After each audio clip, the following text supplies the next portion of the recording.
하나님의 말씀 야고보서 4장 1절부터 10절입니다. 하나님의 말씀 야고보서 4장 1절부터 10절입니다. 하나님의 말씀 야고보서 4장 1절부터 10절입니다. 제가 한 절, 여러분이 한 절 교독하도록 하겠습니다. 너희 중에 싸움이 어디로부터 다툼이 어디로부터 나느냐? 너희 지체 중에서 싸우는 정욕으로부터 나는 것이 아니냐?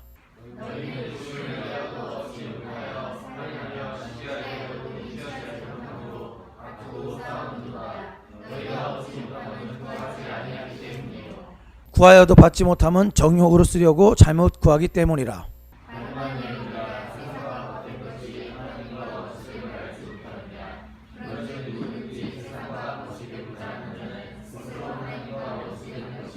너희는 하나님이 우리 속에 거하게 하신 성령이 시기하기까지 사모한다 하신 말씀을 헛된 줄로 생각하느냐?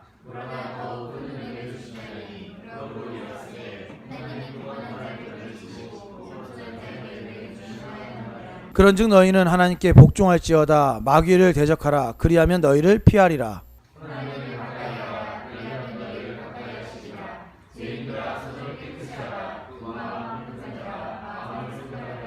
슬퍼하며 애통하며 울지어다. 너희 웃음을 애통으로 너희 즐거움을 근심으로 바꿀지어다. 아멘. 오늘은 지난주에 이어서 야고보서 4장을 살펴보는데, 지난주에 야고보서 우리가 다 아다시피 3장 13절부터 18절까지 그 땅의 지혜와 하늘의 지혜라는 메시지를 제가 전했고 여러분 들으셨죠? 그래서 땅의 지혜, 그러니까 땅의 악한 지혜와 하늘의 선한 지혜가 서로 간에 대조되면서 비교하면서 야고보는 전합니다. 그리고 본문은 그 악한 지혜에 대해서 특별히 다툼, 싸움에 대해서 설명하면서 오늘 야고보서 4장이 시작됩니다. 1절에 보니까 이렇게 적혀 있네요. 너희 중에 싸움이 어디로, 다툼이 어디로부터 나느냐? 너희 지체 중에서 싸우는 정욕으로부터 나는 것이 아니냐? 싸움과 다툼이 어디에서부터 난다고 묻습니다. 어디부터 나느냐라고 물어요. 싸움은요, 이 싸움이라는 단어는 전쟁과 같은 어떤 큰 싸움을 말합니다. 큰 싸움을 싸움이라고 합니다. 원어가 그래요. 다툼은요, 개인적인 싸움을 말합니다. 개인적인 다툼을 말하는 것이죠. 근데 이 단어 둘 다 단수로 쓰여 있는 게 아니라 복수로 쓰여 있어요. 원어로 보면은. 그러니까 싸움들, 전쟁들이죠. 다툼들, 개인적인 싸움들을 말합니다. 그러니까 많다는 거예요. 많았다는 거예요. 디아스포라 기독교인들 생각해 보세요. 지금 이거 흩어져 있는 기독교인들에게 보낸 거잖아요. 흩어져 있는 유대인들, 기독교인들에게 보낸 거지 않습니까? 근데 그들이 지금 흩어져서 회당 중심으로 모여서 나름대로 예배도 드리고 있는데, 그들이 모여서 뭐 한다는 거예요? 싸우고 다투고 있더라 이거죠. 그러니까 그 부분에 대해서 이야기합니다. 야고보는 묻습니다. 너희의 싸움과 너희 다툼이 어디서부터 나는 거냐? 그리고 자기가 자문하고 자답합니다. 너희 지체 중에 있는 정욕으로부터 나는 것이 아니냐? 지체는 몸이라는 거죠. 몸. 너희 지체 중에서는 무슨 말입니까? 너희 몸 가운데서란 말이에요. 너희 몸 가운데서란 말은 무슨 말입니까? 이 이야기는 머리 대신 예수 그리스도와 몸 된 우리, 그러니까 너희 지체 중에서란 말은 우리 가운데서라는 얘기예요. 우리 가운데서, 너희 가운데에서, 교회 공동체 안에서라는 얘기입니다. 교회 공동체 안에 있는 정욕으로 말미암았다 이거죠. 교회 공동체가 있는데 이 안에 정욕이 있더라 이거죠. 인간적인 정욕들이 있더라는 거죠. 하나님의 욕심이 아니라 인간의 정욕들이 있어서 그 정욕으로 말미암아 다툼도 있고 싸움도 있더라 이겁니다. 야고보가 그렇게 말하는 거예요. 이 정욕이라는 단어는 헤도네라는 단어인데, 이 헤도네는 원래 나쁜 뜻이 아니에요. 긍정적이지도 않고 부정적이지도 않은 단어입니다. 그런데 욕심이라는 건 나쁜 것이 아니죠. 그런데 이것이 오늘 본문에는 아주 나쁜 뜻을 써요. 악한 정욕, 인간의 악한 정욕을, 죄된 정욕, 쾌락을 말합니다. 인간의 죄된 정욕, 쾌락으로 말미암아 너희들이 이렇게 다투고 싸우고 있는 것이다 이렇게 말하는 겁니다. 여러분, 교회 내에서 싸우는 거 보신 적 있으세요? 싸우는 거 보신 적 있습니까? 진짜 성심성의껏 최선을 다해서 죽기 살기로, 죽으면 순교라는 그런 자세로 싸웁니다. 진짜 그렇게 해서 최선을 다해요. 그리고 그들이 늘 주장하는 것은 하나님은 누구 편이에요? 하나님 내 편이에요. 이 교회가 두 그룹을 나눠서 싸우는데 하나님 우리 편이에요. 주의 깃발 들고 싸우는 거. 주의 깃발 들고 싸우니까 얼마나 열심히 싸우겠어요. 제가 초등학교 때 그 차전놀이라는 거 있죠. 차전놀이. 그 차전놀이 이기려고 그 깃발 뺏으려고 얼마나 열심히 막 피터지게 싸웁니까? 그런데 여러분 생각해 보세요. 교회에서 주의 깃발 들고 그 잔다르크라는 영화 보세요. 그러면 죽기 사기로 싸우지 않습니까? 주의 깃발 들고 싸우는 거예요. 얼마나 최선을 다하겠습니까? 이때만 지금만 그러는 게 아니라 신약 시대 디아스포라 그리스도인들에게도 이 싸움은 아주 비일비재했다는 겁니다. 다툼들, 싸움들. 보통 교회는 싸움 안 하는 줄 아는데 여러분 교회도 엄청 싸웁니다. 그리고 싸워야 교회고요.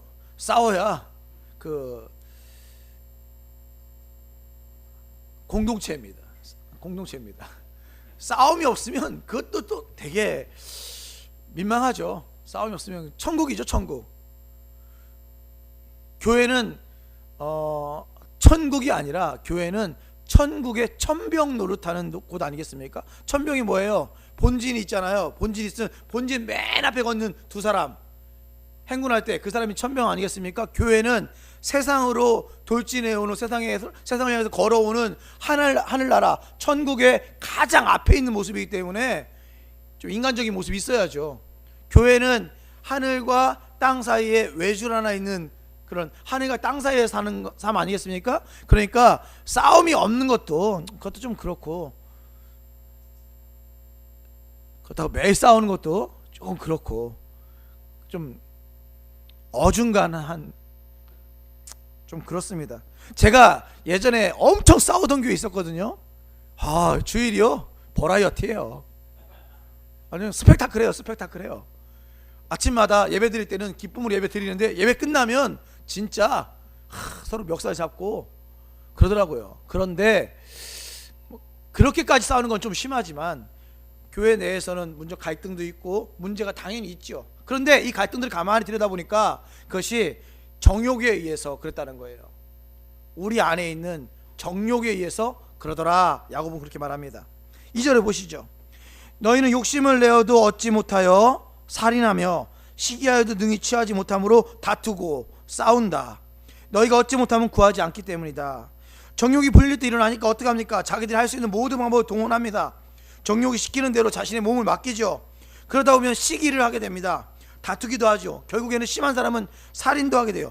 교회 내에서 살인했다는 것이 좀 어렵지만 그런 일이 있었다는 거죠. 이런 모습들이 인간의 어떤 본질 아니겠습니까? 자기가 얻고자 하는 것을 얻기 위해서 모든 방법을 다 동원하는 그것이 사람입니다. 그런데 얻지 못한대요. 그렇게 해도 얻지 못한대요. 야고보는 말하기를 그렇게 해도 얻지 못한다라고 선언합니다. 아무리 노력해도 얻지 못한다라고 선언합니다. 무엇을? 네가 원하는 것을 아무리 노력해도 얻지 못한다. 심지어는 사람을 죽여도 얻지 못한다는 거죠. 그러면서 여기서 잘려야 되는데 그 다음에 잘립니다. 너희가 얻지 못함은 구하지 아니했기 때문이다. 야고보는 아주 간단해요. 인간적인 노력으로, 예를 들면 정욕으로, 시기로, 다툼으로, 살인으로 얻으려고 하는 거 그거 얻지 못한다. 그 무엇으로 얻어야 되느냐? 니네가 꿈꾸는 그것들은 얻을 수 있는 방법은 구하는 것이다. 이 구하는 것은 다른 말로 하면 기도한다는 거예요. 기도해야 얻을 수 있다는 겁니다. 기도해야 된다. 얻는 것은, 너희가 원하는 것을 얻는 것은 기도해야 얻는 것이다. 일종의 3장하고 연결시키면 하늘의 지혜, 하나님과 관련된 것들, 이런 것을 얻는 것은 어떤 정욕으로 얻는 것이 아니라 우리가 기도해야 얻을 수 있다라는 것을 이야기합니다. 얻으려면 구해야 한다. 3절 보시니까 이렇게 써있네요. 구하여도 받지 못함은 정욕으로 쓰려고 잘못 구하기 때문이다. 2절은 말하기를 구하지 않았기 때문에 얻지 못하는데 2절은 구하지 않았기 때문에 얻지 못해요. 3절은 구해도 얻지 못한대요. 왜요? 구해도 정욕으로 구하면 얻지 못합니다. 기도의 문제에 있어서 이야기하다 보면 자주 등장하는 본문이죠. 구해도 받지 못함은 정욕으로 쓰려고 잘못 구하기 때문이다. 이거 자주 나오죠? 자주 나오는 얘기잖아요. 보통 야고보서의 얘기입니다. 보통 우리가 기도를 했는데도 긍정의 응답, 예스죠, 예스를 받지 못할 때 신앙이 돈독한 사람들, 뭐 예를 들면 목사, 뭐 장로님들, 뭐 순장님들 뭐 이런 분들이 아주 제대로 된 대답을 해주잖아요. 제대로 된 대답. 예를 들어 목사님 기도했는데 응답이 없어요. 긍정적인 예스가 없어요. 그럼 뭐라고 얘기하죠? 구하긴 구하셨는데 무엇으로? 형제님의 정욕으로 구하셨군요. 그 정욕으로 구하시면 응답이 없습니다. 예스의 응답이 없습니다. 뭐 이렇게 얘기하죠. 구해도 얻지 못하는 것은 정욕으로 구했기 때문입니다. 그래서 그 기도는 응답받지 못합니다. 이런 말을 들으면 괜히 그 아멘 해야 될 것 같지 않습니까? 형제님은 지금 정욕으로 구하고 계시군요. 그렇게 정욕으로 구하시면 안 됩니다. 아멘. 그래, 나는 정욕으로 구했구나. 그러니까 정욕으로 구하지 말아야지. 이렇게 아멘 해야 될 것 같은데 또 아멘 못하면 약간 신앙의 수준이 좀 떨어지는 것 같은 느낌이 들잖아요. 그런 느낌이 들지 않습니까? 그래서 아멘하고 버티려고, 아 그래 내가 정욕으로 구했구나, 다음부터 정욕으로 구하지 말아야지, 이렇게 좀 버티고 싶은데 그렇게 결론 내기에는 뭔가 좀 빠진 것 같은 느낌이 들지 않나요? 좀 뭔가 아쉽잖아요. 왜 그럴까요? 저는 이 부분에 대해서 고민을 많이 했어요. 진짜 궁금한 것이 있는 거예요. 무엇이냐면 이런 겁니다. 도대체 정욕으로 구한다는 것은 무슨 말일까? 그렇다면 사람들은 기도할 때 정욕으로 구하지 않는가? 욕망 없이 어떻게 기도를 하는가? 욕망 없이 어떻게 기도를 합니까? 정욕 없이 어떻게 기도를 하죠? 여러분 어떠세요? 여러분 잘 모르겠지만 저는요 솔직히 말씀드려서 정욕으로 기도합니다. 저는 욕심이 있어요. 아까 말씀드렸지만 이 정욕이라는 단어, 해돈이라는 단어는 부정도 긍정도 아니라는 단어가 아니라고 그랬어요. 저는 솔직히 말해서 욕심을 갖고 기도해요. 하나님께서 이거 들어주기 원하죠. 어느 누가 하나님 이거 해주세요 했는데 하나님이 안 돼, 예스 이렇게 반응하는 사람이 어디 있어요? 어느 누가 하나님이 이거 안 들어주신다고 바로 아멘 그렇습니다 하나님의 뜻이니까 제가 접겠습니다 이렇게 바로 반응하는 사람이 어디 있습니까? 쉽지 않죠. 우리가 구할 때는 구하고 또 구하는 건 아니겠습니까? 그래서 우리 주님께서도 겟세마네 동산에서 구하고 또 구해서 3번이나 기도했다 이렇게 이야기하잖아요. 예수님도 그 십자가를 피하고 싶었는데, 그 잔을 피하고 싶었지만 하나님의 뜻이니까 참고 그걸 받으신 거 아니에요? 우리도 마찬가지잖아요. 우리도 다 정욕으로 구하고 욕심으로 구하는 거 아니겠습니까? 어떻게 욕심으로 구하는 것이라고 무조건 안 들어준다면 너무 이거 나는 제 개인적인 생각은 그건 아니잖아요. 이렇게 따지고 싶은 마음이 있는 거예요. 여러분은 안 그렇습니까? 우리 육회한교회 교인들은 저보다 신앙이 좋으니까 하나님께서 노 그러면 예스 아멘 이렇게 받아들일지 모르겠지만 저는 그게 쉽지 않아요. 그래서 저는 이 본문을 파고 또 팠습니다. 또 연구했어요. 다시 한번 진지하게 본문을 봤어요. 그러니까 이 정욕이란 단어보다 다른 단어가 눈에 들어오더라 이거죠. 다른 단어. 그 단어는 잘못이란 단어입니다. 원어는 카코스라는 단어였어요. 잘못, 카코스라는 단어인데 이 잘못이라는 단어를 한국말로 그냥 읽으면 이렇죠. 구하여도 받지 못함은 정욕으로 쓰려고 잘못 구하기 때문이다. 잘못 기도했기 때문이다. 이런 느낌이잖아요. 기도할 때 잘못 기도했다. 이런 느낌이잖아요. 근데 원어는 카코스. 이 카코스는 그런 뜻이 아닙니다. 잘못 기도했다는 뜻이 아니에요. 이 카코스는 무슨 뜻이냐? 이 카코스는 악하게라는 뜻이야. 악하게. 다른 말로 하면 악한 동기로, 죄된 동기로. 그러니까 기도를 했는데 악하게 했다는 거예요. 악하게. 무엇으로? 정욕으로 쓰려고 악하게 기도했다는 거예요. 그러니까 잘못 기도한 게 아니에요. 엄밀하게 말하면 악하게 기도했다는 거예요. 정욕으로 쓰려고 잘못 구한 정도가 아니라 정욕으로 쓰려고 악하게, 악한 동기를 갖고 구했다는 거예요. 의미가 엄청나게 다릅니다. 원어는 달라요. 그러니까 이 사람이 기도를 했는데 이것은 자신의 욕심으로만 기도한 게 아니라 그것을 그 정욕에 쓰려고 악한 의지를 가지고, 악한 뜻을 갖고, 악한 마음을 갖고 품고 기도를 했다는 것. 그럼 당연히 하나님이 들어주지 않겠죠. 우리는 기도할 때 중요한 게 무엇입니까? 기도의 내용입니까? 아니면 동기입니까? 선한 동기로 기도하느냐 악한 동기로 기도하느냐가 중요한 거예요. 교회 부흥을 놓고 기도한다고 하면 가정을 한번 해봅시다. 여러분, 교회가 부흥되는 게 잘못된 건가요? 잘못된 거 아닙니다. 그럼 무엇이 문제인가요? 교회 부흥을 악한 동기로 기도하는 거예요. 악한 동기를 가지고 부흥을 위해서 기도하죠. 예를 들면 목사가 교회가 커져서 자기가 한 끝발을 올리려고 무엇인가 하려고 이런 마음 가지고 기도하면 그것은 잘못된 거죠. 예를 들면 교회가 부흥해서 교회가 돈 좀 많이 벌어보자 이런 의도로 가지고 그런 부흥을 위해서 기도한다면 그건 잘못된 거죠. 그러나 교회 부흥은, 선한 동기로 기도하는 교회 부흥은 아무 문제가 없는 것입니다. 동기가 중요합니다. 모든 기도 제목이 마찬가지예요. 내가 악한 동기로 기도하는가 아니면 선한 동기로 기도하는가, 이 기도의 제목이 어떤 의지인가, 이거 중요한 것입니다. 카코스라는 단어를 쓰였어요. 4절을 봅시다. 가늠한 여인들아, 이 카코스로 기도하는 사람들을 말하는 거예요. 가늠한 여인들아, 세상과 벗된 것이 하나님과 원수됨을 알지 못하느냐. 그런즉 누구든지 세상과 벗이 되고자 하는 자는 스스로 하나님과 원수가 되는 것이니라. 가늠한 여인들이라는 단어가 나오는데 원어도 그런 뜻이에요. 남편이 있는데도 불구하고 다른 남자와 가늠한 여인들. 그렇다고 본문이 진짜 가늠한 여인들을 말하는 것일까요? 그렇지 않습니다. 여기서 말하는 간음이라는 단어는, 성경에서 간음은 두 가지 의미가 있습니다. 하나는 진짜 간음을 말하는 것이고요, 또 다른 뜻은 영적 간음을 말하는 것입니다. 여기서 말하는 간음은 영적인 간음을 은유적으로 표현하는 것이에요. 하나님은 늘 자신과 이스라엘 백성, 자신과 성도의 관계를 부부관계로 설명합니다. 하나님은 그의 백성을 신부로 설명하죠. 신부로 맞이하셨죠. 그리고 자신을 그의 남편이라고 말합니다. 나는 너희들의 남편이다, 이렇게 말합니다. 그래서 우리들은 하나님의 신부라는 표현을 하고 있는 거죠.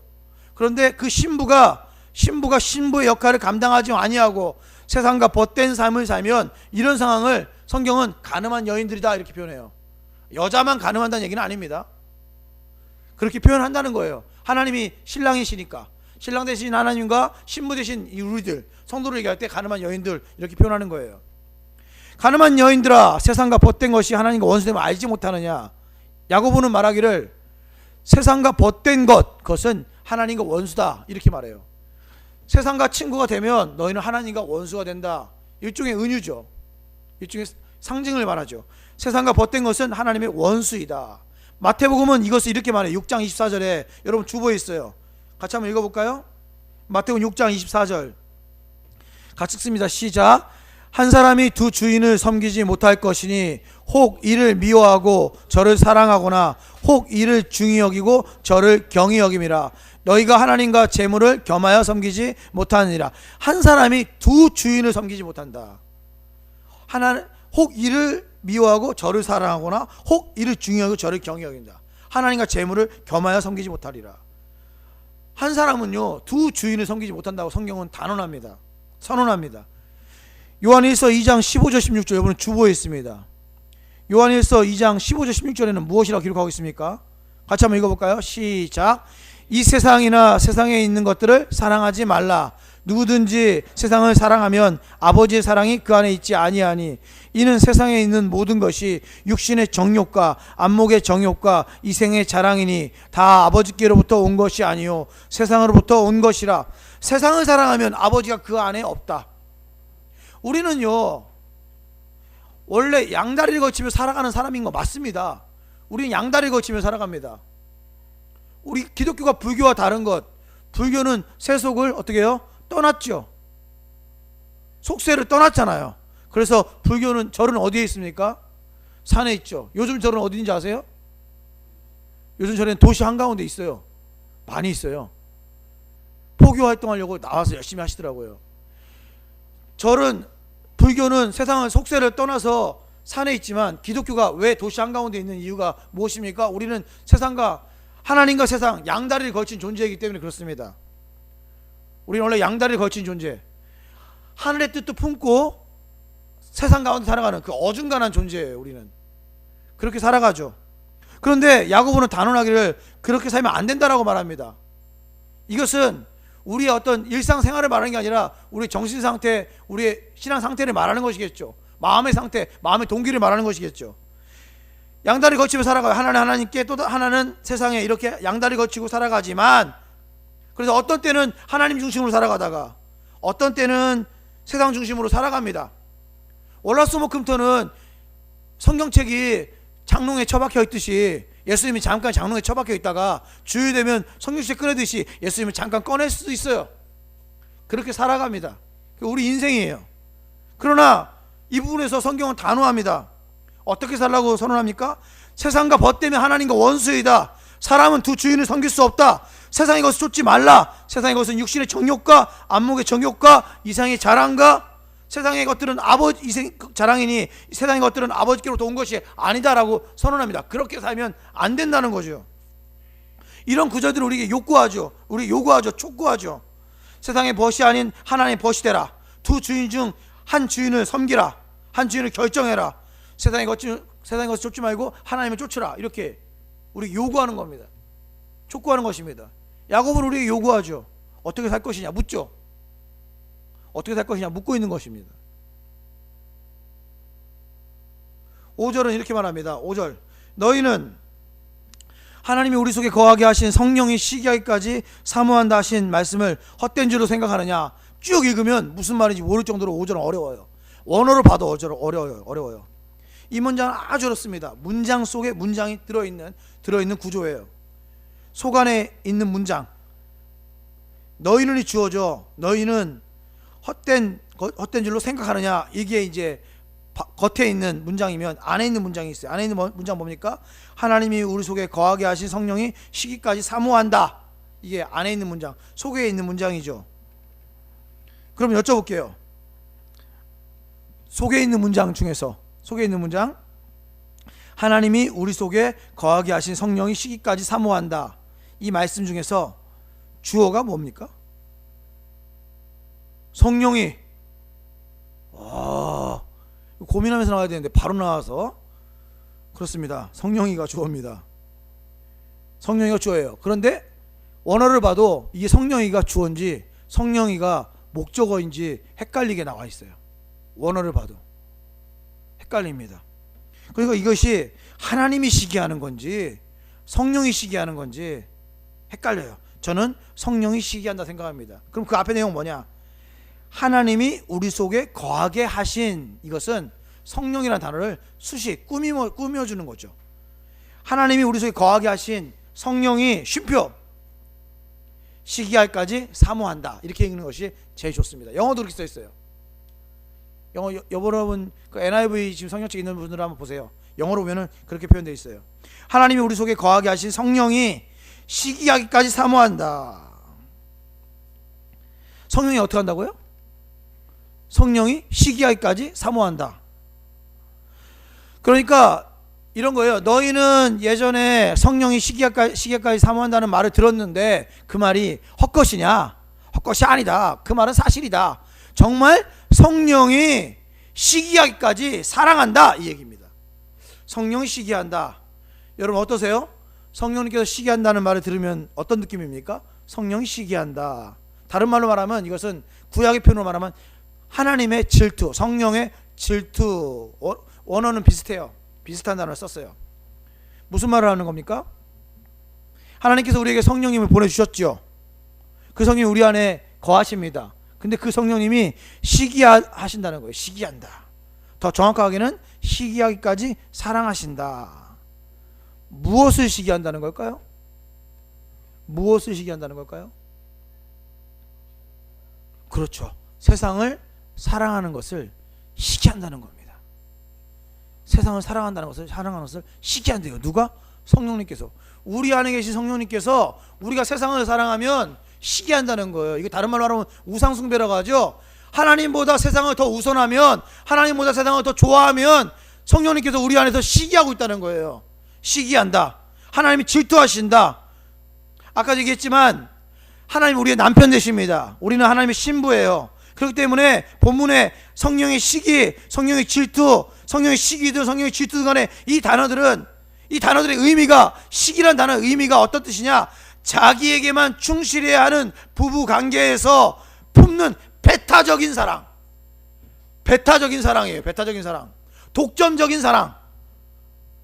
무지막지한 사랑을 말하는 거예요. 시기는, 질투는, 질투. 우리가 질투가 일어나잖아요. 분노하잖아요.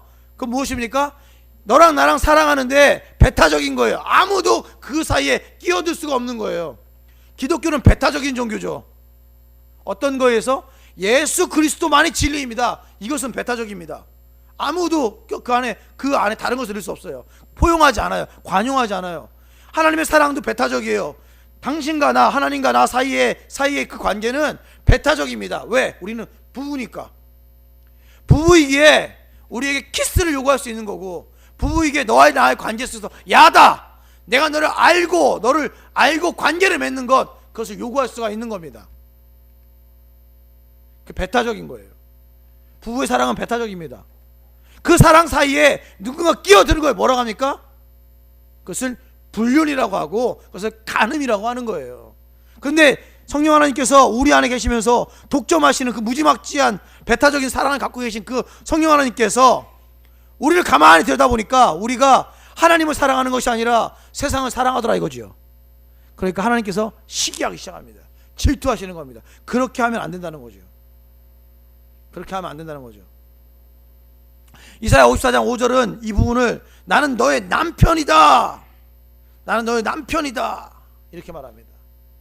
호세아서를 보세요. 처음부터 끝까지 계속해서 나오는 것이 음란한 여인 고멜이 호세아를 떠나서 도망갔을 때 하나님은 계속해서 호세아에게 그녀를 취하라라고 이야기하는 거죠. 참고 또 참으면서 시기하고 질투하면서 그 호세아는 고멜을 찾아가서 고멜을 취합니다. 마찬가지예요.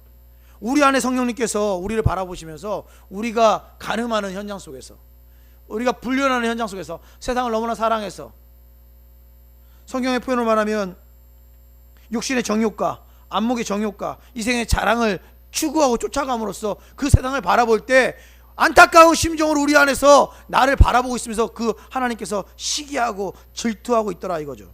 그것이 오늘 본문의 내용입니다. 이렇게 부부로서의 삶, 다른 말로 말하면 친구로서, 벗으로서의 삶, 세상의 벗이 아닌 하나님과의 멋진 관계 유지하기 위해서 야고보는 몇 가지를 우리에게 요구합니다. 요구하는 그 결론이 6절이에요. 결론이 6절. 한번 읽어볼까요? 시작. 6절 같이 읽습니다. 시작. 그러나 더욱 큰 은혜를 주시나니 그러므로 일렀으되 하나님이 교만한 자를 물리치시고 겸손한 자에게 은혜를 주신다 하였느니라. 교만한 자를 물리치고 겸손한 자, 다른 말로 하면 겸손해라 얘기해요. 그러니까 네가 하나님의 벗으로서의 삶을 살려면, 하나님의 아내로서 신부로서의 삶을 살려면 겸손해라, 이것을 결론으로 얘기합니다. 그러면서 이것에 대해서 쭉 설명을 해요. 7절에 보니까 그런즉으로 시작하죠. 그런즉으로. 교만한 자는 원어로 보면은 남이 위에 서서 자기를 나타내는 것을 교만하다 이렇게 얘기해요. 이렇게 서 있는데 그 위에 좀 더 튀어나와 있는 사람을 교만하다 이렇게 얘기합니다. 낮은 자는 성경 원어가 그런 뜻이에요. 아주 땅 위에 붙어서 아주 낮은 자세를 있다. 그래서 낮은 자라고 얘기합니다. 그러니까 교만한 자는 어떻게 보면 고개를 뻣뻣이 들고 있는 사람을 말하는 거겠죠. 낮은 자는 할 수 있는 대로 자기를 낮추는 자를 말하는 거겠죠. 그런 사람들에 대해서 그런 이야기할 때 성경 야고보는 낮아져야 높아지고 죽어야 살고 아무것도 아니라고 고백할 때 그때 모든 것이 된다. 성경의 역설, 신비 이런 것을 이야기하는 것입니다. 이 구절은 10절과 연결되어 있어요. 6절은 10절과 연결됩니다. 10절 한번 읽어볼까요? 10절 시작. 주 안에서 낮추라. 그리하면 주께서 너희를 높이시리라. 이 결론이에요. 결론은 뭡니까? 결론은 하나님께서 우리와 신랑 신부의 관계를 유지하고 싶고 친구의 관계를 유지하고 싶으세요. 근데 우리를 가만히 들여다보니까 우리는 그렇게 살지 않더라 이거죠. 정욕에 의해서 잘못 구하면서 어떻게 삽니까? 세상과 벗된 인생을 살더라 이거죠. 그래서 보니까 하나님께서 답답하신 거예요. 그래서 마음속에 시기하는 마음이 생깁니다. 그렇게 살면 안 된다라고 이야기를 하십니다. 그래서 우리에게 요구하십니다. 야고보는 우리에게 요구하기를 뭐라고 요구합니까? 겸손하게 살아야 된다. 겸손하게 살아야 된다. 다른 말로 하면 너는 아무것도 아니다. 너는 아무것도 아니다. 그렇게 살면 안 된다라는 이야기를 하고 싶은 겁니다. 그 겸손하게 사는 방법으로 제시한 것이 7절, 8절, 9절입니다. 7절, 8절, 9절입니다. 제가 7절, 8절, 9절을 읽어드릴게요. 그런즉 너희는 하나님께 복종할지어다. 마귀를 대적하라. 그리하면 너희를 피하리라. 하나님을 가까이 하라. 그리하면 너희를 가까이 하시리라. 죄인들아 손을 깨끗이 하라. 두 마음을 품은 자들아 마음을 성결하게 하라. 슬퍼하며 애통하며 울지어다. 너희 웃음을 애통으로 너희 즐거움을 근심으로 바꿀지어다. 한마디로 말하면 회개하라 이거죠. 회개하라. 너희 죄성을 주님 앞에 내려놔라. 너희 정욕을 주님 앞에 내려놔라. 그래서 회개하는 자가 되라. 이 부분을 묵상하면서 저는요 이렇게 생각했어요. 아, 하나님의 신부되는 과정이구나. 이게 하나님의 신부되는 과정이구나. 이것이 하나님의 친구되는 과정이구나. 이렇게 묵상이 되더라고요. 이것은 하나님과 같이 사는, 하나님과 동행하는 과정을 드러낸 것이구나. 첫 번째 뭐 하라고요? 하나님께 복종해라. 하나님께 복종한다는 것은 자신의 뜻이 있죠. 사람은 다 자신의 뜻이 있습니다. 그리고 하나님 우리를 향한 뜻이 있어요. 내 뜻과 하나님의 뜻이 딱 부딪힐 때 가능하면, 할 수 있으면 자신의 뜻을 접고 하나님의 뜻 아래 굴복시킨다는 것입니다. 이것을 복종한다라고 말해요. 하나님의 뜻이 모든 것이고 제 뜻은 아무것도 아니라는 신앙 고백을 말합니다. 하나님께 복종하는 것과 같은 의미로, 이 하나님께 복종하는 것 같은 의미로, 똑같은 의미로 쓰인 거예요. 다른 게 아닙니다. 그게 뭐냐면 마귀를 대적하라 이거예요. 하나님께 복종하라는 말과 같은 말이 마귀를 대적하라라는 말이에요. 이게 어떻게 같은 말이 됩니까? 하나님께 복종하라는 말과 마귀를 대적하라는 말이 어떻게 같은 뜻이 될까요? 마귀라는 것은요 계속해서 우리에게 생각이라는 걸 줍니다. 여러분 여기서 쓰인 마귀라는 단어가 헬라어 원어로 뭔지 아십니까? 디아볼로스. 많이 들어본 단어죠? 디아볼로스, 디아볼로. 많이 들어봤죠? 그게 원래 마귀란 뜻이에요. 우리가 아무 생각 없이 하는 게임의 제목이 마귀예요. 진짜 디아볼로스가 마귀란 뜻이에요. 마귀를 대적하라. 마귀는 계속해서 우리에게 생각이라는 걸 줍니다. 생각을 계속 주는데 이것이 무지 좋은 것처럼 느껴지게 돼요. 그리고 이것은 예전에도 그랬고 지금도 그랬고 계속해서 생각을 줄 것입니다. 마귀가 주는 생각, 그 생각을 대적하라는 것이에요. 오늘 본문의 내용은 마귀가 주는 생각대로 살지 말라는 것입니다. 이것은 정욕과 연결되어 있어요. 카코스라는 단어, 악하게라는 단어와 연결되어 있어요. 그래서 이것은 마귀가 주는 생각, 다른 말로 우리가 요한은 말하기를 그것을 육신의 정욕이고 안목의 정욕이고 이생의 자랑이다 이렇게 얘기하죠. 인간적으로 생각해 보면 이것이 더 훨씬 논리적이고 더 이성적이고 상식적인 것들이 많습니다. 들어보면 되게 이성적이고 상식적이고 논리적인 게 많아요. 그래서 우리는 그것을 볼 때 보암직도 하고 먹음직도 해요. 이거 취하는 것이 전혀 문제가 없고 그것을 취하면 더 행복해질 것 같아요. 그래서 그것을 취하게 됩니다. 그 생각을 대적하라는 거예요. 그 마귀를 대적하라는 것은 하나님의 뜻에 굴복하고 마귀의 뜻을 쫓아가지 말고 마귀의 뜻과 대적하라는 겁니다. 같은 말이에요. 두 번째는 하나님을 가까이 하랍니다. 구약시대에는 제사장들이 정한 시간에만 하나님께서 계신 성전이나 성막에 들어갈 수가 있었죠. 그러나 예수 그리스도의 십자가 사건으로 말미암아 막힌 담이 허물어졌고 우리는 만인 제사장, 우리는 다 제사장이지 않습니까? 하나님 앞으로 언제든지 나아갈 수가 있습니다. 그럼에도 불구하고 여전히 성도님들은 하나님 앞에 나아가는 것을 힘들어합니다. 여전히 두려운 마음들이 있죠. 여러분 아시는 구절 중에 코람데오라는 말이 있죠. 코람이 뭐뭐 앞에서, 데오는 뭡니까? 하나님. 코람데오는 뭡니까? 하나님 앞에서라는 뜻이에요. 우리가 하나님 앞에서 살아야 된다 이런 말 많이 하잖아요. 근데 이 말을 한번 생각해 보세요. 묵상 한번 해보세요. 코람데오 한번 묵상 한번 해보세요. 이것이 성스러운 표현입니까? 세속적인 표현입니까? 무지 성스러운 표현이죠. 저는요 이 표현이 세속화되었으면 좋겠습니다.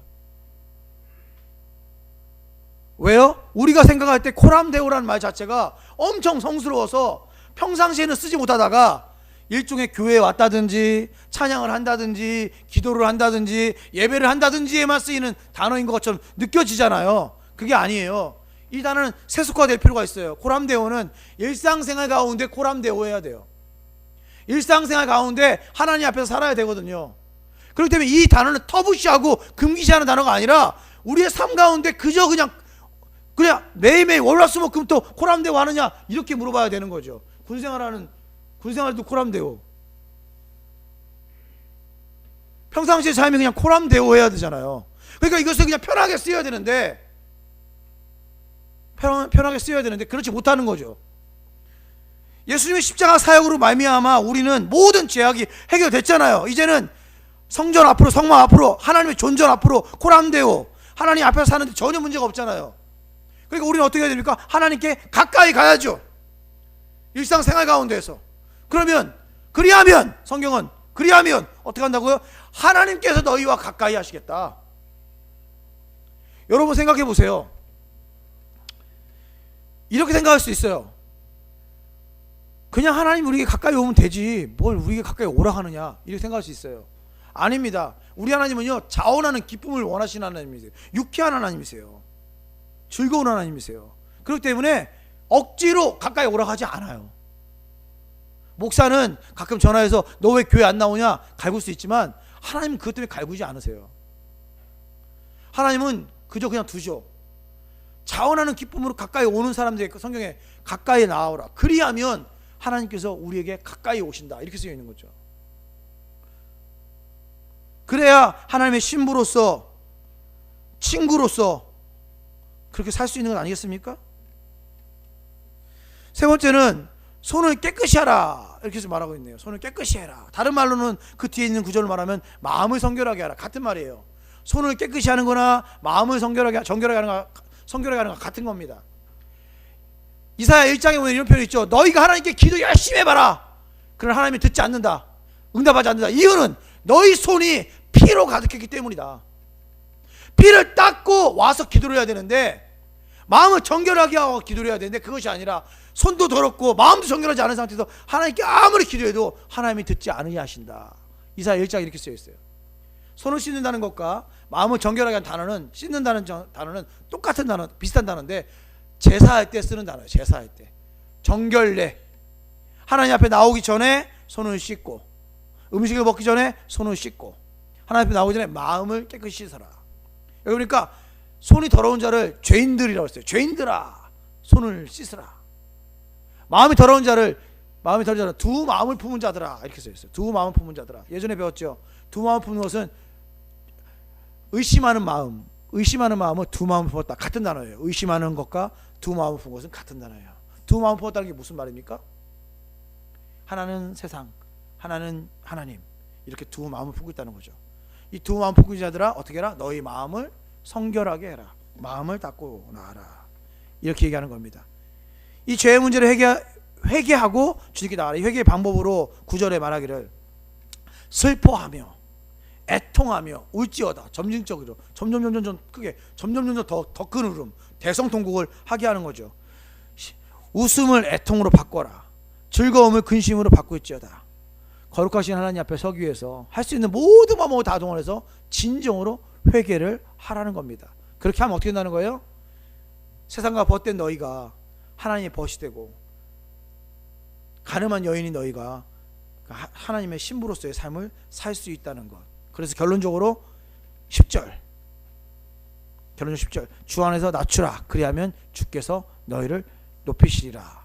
6절부터 계속해서 겸손하기 위해서 너희가 회개하고 하나님께 돌아오라는 이야기를 하고 있는 겁니다.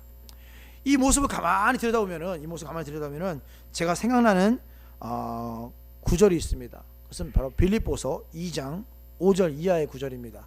이것을 한번 찾아서 같이 읽고 마치려고 합니다. 빌립보서 2장 5절입니다. 옆에 계신 분들 좀 도와주시고요. 상진이가 좀 도와드려 아버님. 빌립보서 2장 5절입니다.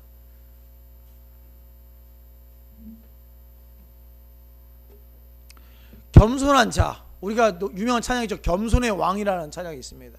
겸손한 자, 누가 겸손한 것인가? 하나님께서 우리에게 요구하시는 것은 겸손이네요. 낮아지길 원하시네요. 왜 그래야 되는가? 이유는 간단합니다. 하나님은 겸손한 자를 찾으시고요, 교만한 자를 물리치기 때문에 그렇습니다. 내치기 때문에 그렇습니다. 또한 예수 그리스도께서 겸손하시기 때문에 그 예수님을 본받아야 되는 것이 우리 그리스도인의 가장 기본입니다. 야고보는 말합니다. 주 안에서 낮추라. 주 안에서 낮추라. 주님 안에서 낮추라. 빌립보서 2장 5절 이하를 제가 읽겠습니다. 너희 안에 이 마음을 품으라. 곧 그리스도 예수의 마음이다.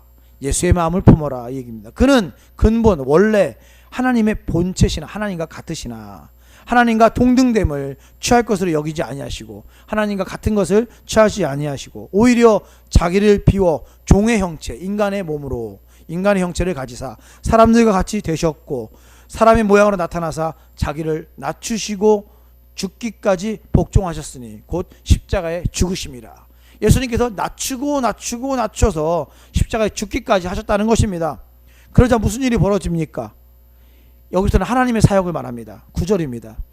이러므로 하나님이 예수를 지극히 높여 모든 이름 위에 뛰어난 이름을 주사, 예수 그 이름이죠. 뛰어난 이름을 주사 하늘에 있는 자들과 땅에 있는 자들과 땅 아래에 있는 자들로 모든 무릎을 예수의 이름에 꿇게 하시고 모든 입으로 예수 그리스도를 주라 시인하여 하나님 아버지께 영광을 돌리게 하셨느니라. 예수님께서 가장 높으신 이유는 아주 간단합니다. 가장 낮은 곳에 임하셨기 때문에, 가장 낮으셨기 때문에 예수님은, 하나님께서 예수님을 들어서 가장 높은 곳에 올리시는 겁니다.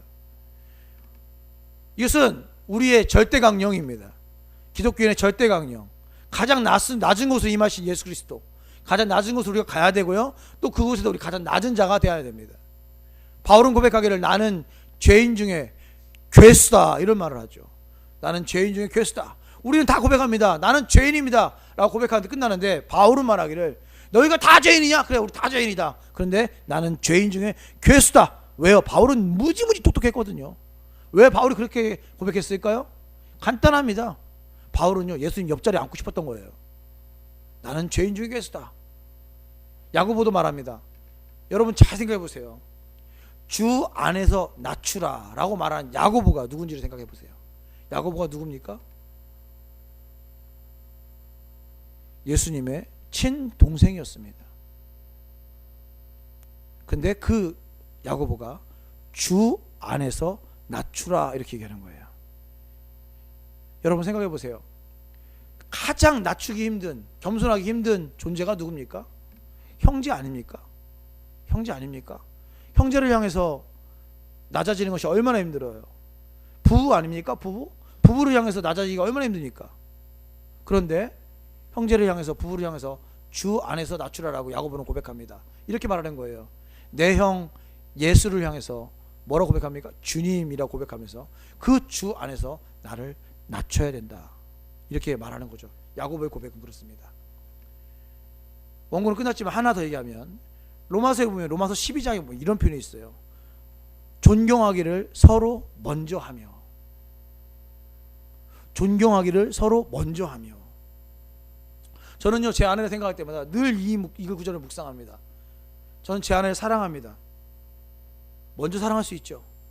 그러나 죄송합니다만 존경하지는 않더라 이거죠. 제가 저를 가만히 들여다보니까 왜 존경하지 못할까요? 사랑은 동등된 관계에서 할 수 있어요. 존경은 쉽지 않습니다. 존경은 쉽지 않아요.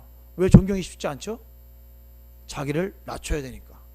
근데 성경은 말합니다. 존경하기를 먼저 하며.